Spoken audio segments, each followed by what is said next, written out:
था, जो जो ये अनरेस्ट बढ़ रहा था, तो इसको किसने हार्नेस किया? इसको हार्नेस किया बेसिकली चाइना ने।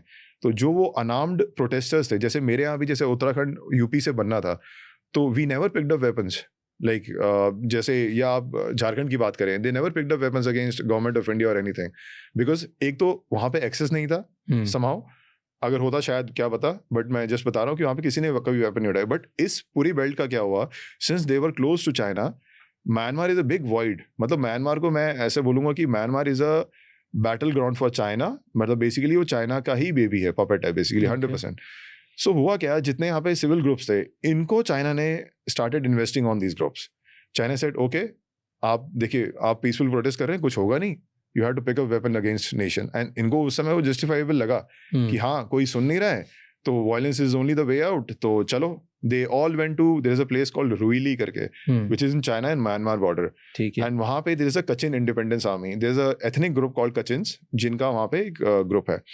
तो इनिशियली क्या हुआ, चाइना ने through those Kochin, they gave weapons to Maitis, they gave weapon to Kukis, they gave weapons to Mizos, they gave weapon to Nagas.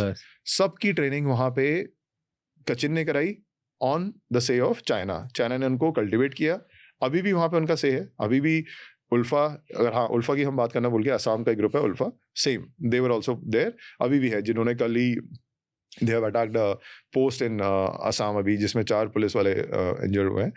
सो इन सबको वेपन्स मिले वहाँ से, they all got their weapons from China, Kachin से training milli.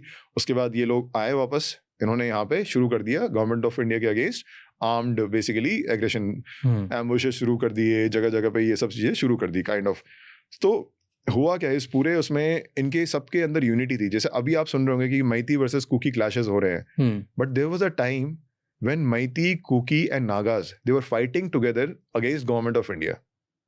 So there was a time कि इनके camps भी एक साथ होते थे, एंड इनफैक्ट मैती और Kukis, like there is a group called UNLF, so they were staying together before this conflict. मई 2023 से पहले साथ में करते थे, साथ में रह रहे थे, and they were against government of India, they were against government of India.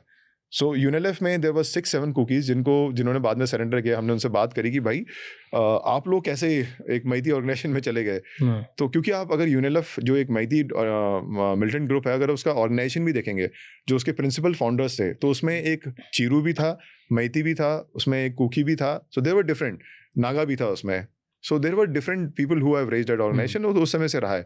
वो तो अभी जैसे कॉन्फ्लिक्ट शुरू हुआ है उसकी वजह से ये लोग आपस में लड़ लिए हैं, उसके बाद उन्होंने सरेंडर कर दिया and all those things. But more और less all the groups were, इनका एक single enemy was that time was government of India, and China was giving them money. China was giving them money. क्यों China कर रहा था ये? China का क्या है, मैं इस पे बाद में हम आएंगे कि म्यांमार जब सिचुएशन में आएंगे, will talk about China also, कि why China was doing this thing. China का सबसे बड़ा ये था कि भाई जैसे अक्साई चीन में या पाकिस्तान के साथ वो कर रहा है कि भाई इंडिया को, मतलब they want destabilize north east and they don't want stability in north east. So that was the biggest reason कि भैया जो दिल्ली और नॉर्थ ईस्ट का डिस्कनेक्ट था, वो चाइना फिल करने की कोशिश कर रहा था कि भाई मैं इनको वेपन दूंगा, मैं इनको अपना बनाऊंगा। तो मे बी जैसे अभी वो तवांग को क्लेम करता है, अरुणाचल के कुछ पार्ट्स क्लेम करता है, तो उसने उस थॉट प्रोसेस से किया कि maybe I will be able to invest, अभी इन्वेस्टमेंट करूंगा तो later on I will reap the fruits and they might be happily joining China, और मेरी टेरिटरी एक्सटेंड हो जाएंगी। तो उसने उस थॉट प्रोसेस से किया था।